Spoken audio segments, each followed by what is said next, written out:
जय माता दी दोस्तों। आज के इस वीडियो में आप सुनेंगे जगदम्बा माँ की कथा।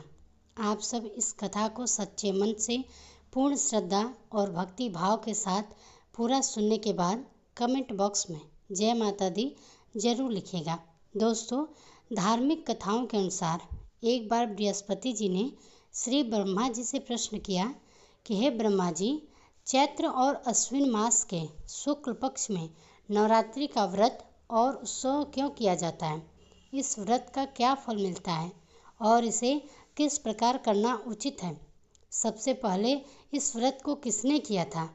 तब बृहस्पति जी के इस प्रश्न के उत्तर में श्री ब्रह्मा जी ने कहा कि हे बृहस्पति देव, प्राणियों के हित की इच्छा से आपने बहुत ही उत्तम प्रश्न किया है। दरअसल जो मनुष्य मनोरथ पूर्ण करने वाली दुर्गा, महादेव, सूर्य और नारायण भगवान का ध्यान करते हैं, वे मनुष्य धन्य हैं। यह नवरात्र व्रत संपूर्ण कामनाओं को पूर्ण करने वाला है। इसके करने से पुत्र की इच्छा रखने वाले को पुत्र, धन की इच्छा रखने वाले को धन, विद्या की इच्छा रखने वाले को विद्या और सुख की इच्छा रखने वाले को सुख मिलता है। इस व्रत को करने से रोगी मनुष्य का रोग दूर हो जाता है, मनुष्य की सारी परेशानियां दूर हो जाती है और घर में सुख और शांति की वृद्धि होती है। पाजक को पुत्र मिलता है, सभी पापों से मुक्ति मिलती है और मन के मनोरथ भी सिद्ध हो जाते हैं। श्री ब्रह्मा जी के अनुसार जो भी मनुष्य इस नवरात्र व्रत को नहीं करता, उसे जीवन में अनेक दुख भोगने पड़ते हैं और वह कष्ट और रोग से पीड़ित होकर अंगहीनता को प्राप्त होता है। उसकी संतान नहीं होती और वह धन्य धान से रहित होकर भूख और प्यास से व्याकुल भटकता फिरता है और सज्जनहीन हो जाता है। जो सदा सुख से वंचित होकर तमाम तरह के दुखों को भोगता है। अगर व्रत करने वाला मनुष्य सारे दिन उपवास ना कर सके तो एक समय भोजन करें और 10 दिन बंधु बांधव सहित नवरात्र व्रत की कथा का श्रवण करें। श्री ब्रह्मा जी कहते हैं कि हे बृहस्पति, जिसने पहले इस महाव्रत को किया है वह कथा अब मैं आपको सुना रहा हूँ। आप सावधान होकर सुनिए। दोस्तों, आप सभी श्री ब्रह्मा जी द्वारा सुनाई गई कथा का श्रवण बहुत ही सावधानी पूर्वक कीजिएगा। इस प्रकार ब्रह्मा जी का वचन सुनकर बृहस्पति जी कहने लगे कि हे ब्रह्मा जी, मनुष्यों का कल्याण करने वाले इस व्रत के इतिहास को आप मेरे लिए कहिए। मैं सावधान होकर सुन रहा हूँ। आपकी शरण में आए हुए मुझ पर आप कृपा कीजिए। तब श्री ब्रह्मा जी बोले, प्राचीन समय में मनोहर नगर में पीठ नाम का एक अनाथ ब्राह्मण रहता था। वह दुर्गा का बहुत ही भक्त था। उसके संपूर्ण सद्गुणों से युक्त सुमति नाम की एक अत्यंत सुंदर पुत्री उत्पन्न हुई। वह पुत्री सुमति अपने पिता के घर में बचपन में अपनी सहेलियों के साथ खेलकूद बोध करती हुई इस प्रकार बढ़ने लगी जैसे शुक्ल पक्ष का चंद्रमा बढ़ता है। उसका पिता हर दिन माँ दुर्गा की पूजा करके होम किया करता था और वह उस समय नियम से उस पूजा पाठ में उपस्थित रहती, बहुत ही ध्यान से सावधानी के साथ सारी पूजा पाठ करती। एक दिन सुमति अपनी सहेलियों के साथ खेल में लग गई और भगवती के पूजन में शामिल नहीं हुई। उसके पिता को उसकी पुत्री की ऐसी असावधानी को देखकर बड़ा ही क्रोध आया और वह अपनी पुत्री से कहने लगा, अरे दुष्ट पुत्री, आज तूने भगवती का पूजन नहीं किया, इस कारण जा, मैं तेरा विवाह किसी कुष्ठ रोगी या दरिद्र मनुष्य के साथ करूँगा। पिता के ऐसे वचन को सुनकर सुमति को बड़ा ही कष्ट पहुँचा और वह अपने पिता से कहने लगी, हे पिताजी, मैं तो आपकी ही पुत्री हूँ, सब तरह से आपके अधीन हूँ, जैसी आपकी इच्छा हो वैसा ही करो। राजा से, कुष्ठ से, दरिद्र से या फिर किसी के साथ चाहो आप मेरा विवाह कर दो, लेकिन होगा वही पिताजी जो मेरे भाग्य में लिखा है। मेरा तो अटल विश्वास है कि जो जैसा कर्म करता है उसको कर्म के अनुसार ही वैसा ही फल भोगने को मिलता है, क्योंकि कर्म करना तो मनुष्य के अधीन है, लेकिन फल देना ईश्वर के हाथ में है।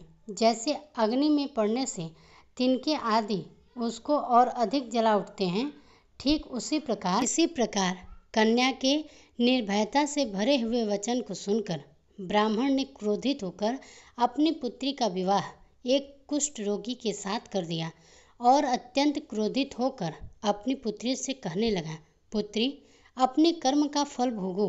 देखी तुम भाग्य के अधीन रहकर क्या करती हो। पिता के ऐसे कड़वे वचनों को सुन करके सुमति मन ही मन में सोचने लगी, अहो, मेरा बड़ा दुर्भाग्य है जिससे मुझे ऐसा पति मिला। इस तरह अपने दुख का विचार करती हुई वह कन्या अपने पति के साथ घोर वन में चली गई और डरावने कुष्ठ योग उस भीषण वन में उन्होंने रात भर बड़े कष्ट से बिताए। उस गरीब बालिका की ऐसी दशा को देखकर देवी भगवती ने उस कन्या के पूर्व पुण्य के प्रताप से प्रकट होकर उससे कहा कि हे ब्राह्मणी, मैं तुमसे अत्यंत प्रसन्न हूँ। तुम जो चाहो सो वरदान मांग सकती हो। भगवती दुर्गा के ऐसे वचन को सुनकर वह ब्राह्मण कन्या बोली, आप कौन हैं देवी? वह सब मुझसे कहिए। ब्राह्मण कन्या का ऐसा वचन सुनकर देवी ने कहा कि पुत्री, मैं आदि शक्ति भगवती हूँ। मैं ही ब्रह्म, विद और सरस्वती हूँ।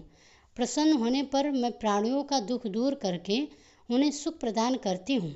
हे पुत्री, मैं तुझे तेरे पूर्व जन्म के पुण्य के प्रभाव से प्रसन्न हुई हूँ। तुम्हारे पूर्व जन्म का वृतांत भी सुनाती हूँ, ध्यान पूर्वक सुनो। तुम अपने पूर्व जन्म में एक भील की पत्नी थी और अति प्रतिव्रता पत्नी थी। एक दिन तुम्हारे पति निषाद ने चोरी करने के कारण तुम दोनों को सिपाहियों ने पकड़ लिया और ले जा करके कारागार में कैद कर दिया। उन लोगों ने तुम्हें और तुम्हारे पति को भोजन नहीं दिया। इस प्रकार नवरात्रि के 9 दिन तक तुमने ना तो कुछ खाया और ना ही जल को ग्रहण किया। इस प्रकार 9 दिन तक तुमसे नवरात्रि का व्रत हो गया। हे पुत्री, उन दिनों जो तुमसे व्रत हुआ उसी व्रत के प्रभाव से प्रसन्न होकर मैं अब तुम्हें मनवांछित वर देती हूँ। तुम्हारी जो भी इच्छा हो सो मांगो। इस प्रकार भगवती के वचन को सुनकर वह ब्राह्मण कन्या बोली, देवी, अगर आप मुझ पर प्रसन्न हैं तो हे दुर्गे भवानी, मैं आपको प्रणाम करती हूँ। आप कृपा करके मेरे पति का कोढ़ दूर कर दीजिए।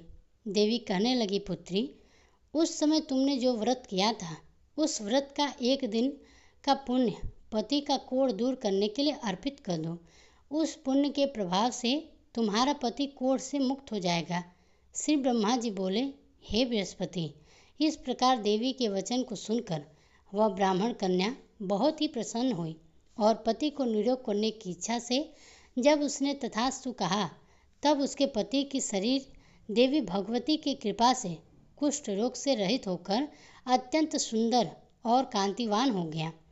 अब वह ब्राह्मण कन्या पति की सुंदर देह को देखकर देवी भगवती की स्तुति करने लगी, हे दुर्गे, आप दुर्गति को दूर करने वाली, तीनों लोकों को संताप हरने वाली, समस्त दुखों को दूर करने वाली, रोगी मनुष्य को निरोग करने वाली, प्रसन्न होकर मनवांछित फल देने वाली और दुष्टों का नाश करने वाली जगत की माता हो। हे अम्बे, मुझ निरपराध अबला को मेरे पिता ने कुष्ठ मनुष्य के साथ विवाह करके घर से निकाल दिया। पिता से तस्क निर्जन वन में अब मैं विचरण कर रही हूँ। आपने ही मेरा इस विपदा से उद्धार किया है। हे देवी, मैं आपको प्रणाम करती हूँ। आप मेरी रक्षा कीजिए। ब्रह्मा जी बोले, हे बृहस्पति। उस ब्राह्मणी की ऐसी स्तुति सुनकर देवी भगवती अत्यंत प्रसन्न हुई और उस ब्राह्मणी से कहने लगी, हे ब्राह्मणी, तेरे उदार नामक अति बुद्धिमान, धनवान, कीर्तिवान और जितेंद्र पुत्र बहुत ही जल्द ही उत्पन्न होगा। ऐसा वर प्रदान करके देवी ने ब्राह्मणी से फिर कहा कि हे ब्राह्मणी, और जो कुछ तेरी इच्छा हो वह भी मांग ले। भगवती दुर्गा की ऐसी वचन को सुनकर सुमति कहने लगी, हे अम्बे माँ, अगर आप मुझ पर प्रसन्न हैं तो कृपा करके मुझे नवरात्र व्रत की विधि और उसके फल के विस्तार से वर्णन कीजिए। इस प्रकार ब्राह्मणी के वचन को सुनकर देवी दुर्गा कहने लगी, हे ब्राह्मणी, मैं तुम्हें समस्त पापों को दूर करने वाले नवरात्र व्रत की विधि बतलाती हूँ, जिसको सुनने से मोक्ष की प्राप्ति हो जाती है। अश्विन मास के शुक्ल पक्ष की प्रतिपदा से लेकर 9 दिन तक विधि पूर्वक व्रत करें। अगर दिन भर का व्रत ना कर सकें तो एक समय भोजन करें। विद्वान ब्राह्मण से पूछकर घट स्थापना करें और वाटिका बनाकर उसको प्रतिदिन जल से सींचें। महाकाली, महालक्ष्मी और महासरस्वती देवी की मूर्तियां स्थापित कर उनकी नित्य विधि सहित पूजा करें और पुष्पों से विधि पूर्वक अर्घ दें। बिजौरा के फल से अर्घ देने से सुंदर रूप की प्राप्ति होती है। जायफल से अर्घ देने से, कीर्तिदाग से अर्घ देने पर कार्य सिद्धि होती है। आंवले से अर्घ देने से सुख की प्राप्ति होती है और केले से अर्घ देने से आभूषणों की प्राप्ति होती है। इस प्रकार पुष्पों और फलों से अर्घ देकर व्रत समाप्त होने पर 9वें दिन यथाविधि हवन करें। खांड, घी, गेहूँ, शहद, जव, तिल, बेल, नारियल, दाख और कदम्ब आदि से हवन करें। गेहूँ से होम करने से श्री लक्ष्मी की प्राप्ति होती है। खीर और चंपा के पुष्पों से धन की और बेल पत्रों से तेज और सुख की प्राप्ति होती है। आंवले से कीर्ति की, केले से पुत्र की, कमल से यश, मान, सम्मान की और दाखों से संपदा की प्राप्ति होती है। खांड, घी, नारियल, शहद, जौ और तिल तथा फलों से होम करने से मनोवांछित वस्तु की प्राप्ति होती है। व्रत करने वाला मनुष्य इस विधि विधान से होम करके ब्राह्मण को अत्यंत नम्रता के साथ प्रणाम करे और यज्ञ की सिद्धि के लिए उसे दक्षिणा दे। इस प्रकार बताई हुई विधि के अनुसार जो भी मनुष्य व्रत करता है उसके सारे मनोरथ पूर्ण हो जाते हैं। इसमें बिल्कुल भी संदेह नहीं है। इन 9 दिनों में जो कुछ भी दान आदि दिया जाता है उसका करोड़ों गुना फल मिलता है। इस नवरात्र व्रत करने से अश्वमेध यज्ञ का फल मिलता है। हे ब्राह्मणी, इस संपूर्ण कामनाओं को पूर्ण करने वाले उत्तम व्रत के तीर्थ मंदिर या फिर घर में ही विधि के साथ श्री ब्रह्मा जी बोले, हे बृहस्पति, इस प्रकार ब्राह्मणी को व्रत की विधि और फल बताकर देवी भगवती अंतर ध्यान हो गई। जो मनुष्य या स्त्री इस व्रत को भक्तिपूर्वक करता है या करती है वह इस लोक से सुख प्राप्त कर अंत में दुर्लभ मोक्ष को प्राप्त हो जाता है। हे बृहस्पति, इस दुर्लभ व्रत का महात्म्य है जो मैंने आपको बतलाया। यह सुनकर बृहस्पति जी आनंद से प्रफुल्लित होकर श्री ब्रह्मा जी से बोले, हे ब्रह्मा जी, आपने मुझ पर अति कृपा की जो मुझे नवरात्र व्रत का महात्म्य सुनाया।